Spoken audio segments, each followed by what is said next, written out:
नमस्कार सबैजनालाई। भन्दा र सुन्नेहरूलाई नराम्रो लाग्न सक्छ, तर यथार्थ यही नै हो। म चाहिँ के भन्न चाहन्छु भने यति बेर हाम्रो देश नेपालमा महिलाहरूले एकदमै आतंक मचाइराखेका छन्।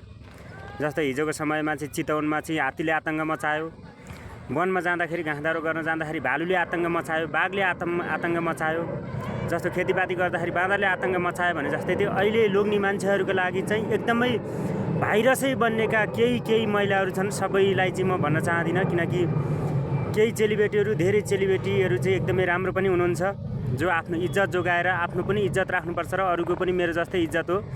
कसैको चरित्रमाथि हत्या गर्नु हुँदैन, कसैको चरित्र हत्या गर्नु हुँदैन, कसैको इज्जतमा दाग लाउनु हुँदैन भनेर बस्नुभएका चेलीबेटी पनि हुनुहुन्छ। उहाँहरूलाई चाहिँ म एकदमै सम्मान गर्छु।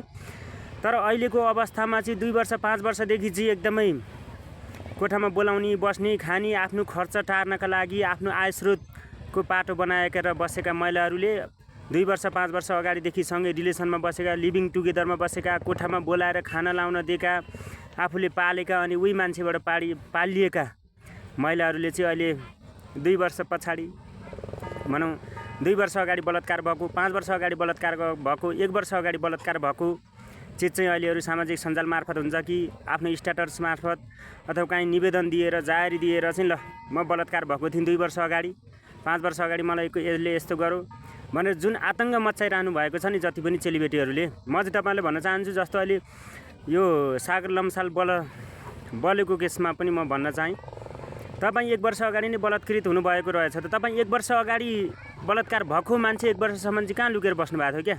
तपाईँ 1 वर्षदेखि ल तपाईँ बेहोसमा हुनुहुन्थ्यो, तर खाएको, लाएको, हिँडेको, सुतेको, बसेको, उठेको त तपाईँलाई थाहा थियो होला नि। 1 वर्षदेखि तपाईँ कि आची खाइरहनु भएको थियो कि भात खाइरहनु भएको थियो कि घाँस खाइरहनु भएको थियो क्या?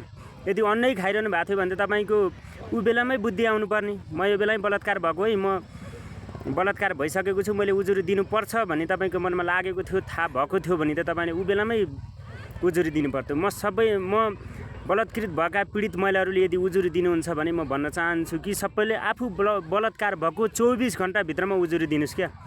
उसले बलात्कार गरेर तपाईँलाई छोडेर जान्छ, मारेको त छैन नि, ल मारेकालाई त मारिदेऊ, ल त्यसलाई पनि छानबिन भएर त्यसलाई पनि कानुनको दायरामा ल्याएर त्यसलाई कारबाही हुनुपर्छ। तर तपाईँ यदि जीवितै हुनुहुन्छ, तपाईँलाई केसै हाल्नु मन छ, मलाई बलात्कार गरौँ भनेर आरोप लाउनु नै मन छ भने तपाईँ 24 घन्टाभित्र चाहिँ आरोप लगाइसक्नुहोस् क्या। 24 घन्टाको दायरामा आएर एउटा जाहेरी दिएर तपाईँहरू दुवैजना बसेर मलाई यो समयमा यसरी आयो, यस्तो भयो, यसरी भनेर भन्नु पर्यो। अनिखेर कानुनले पनि एउटा कस्तो खालको कानुन ल्याउनु पर्यो भने दुवैजना पीडित केटा र केटीलाई नै ल्याएर जो विरुद्धमा निवेदन परेको छ दुवैजनालाई राखेर छानबिन गर्नु पर्यो, दुवैजनालाई कठघरामा उभ्याएर तिनीहरूलाई अदालतमा राखेर सोधपुछ हुनु पर्यो, कसले बलात्कार गरेको, कसले बोलाएको हो र सामाजिक सञ्जालको कल डिटेल रेकर्डदेखि लिएर कहिलेदेखि चाहिँ उनीहरूको कुराकानी हुन्थ्यो त्यो सबै डिटेल निकालेर मात्रै छानबिन गर्नु पर्यो क्या सरकार। मन लागि एउटा स्ट्याटस लेखेकै भरमा, कसैले भन्दैकै भरमा, रेखा भरमा चाहिँ समातेर ल्याएर एउटा राम्रो खालको मान्छेलाई समातेर ल्याएर मन लागि गरिदिने, यो कस्तो खालको नियम अनि कानुन हो?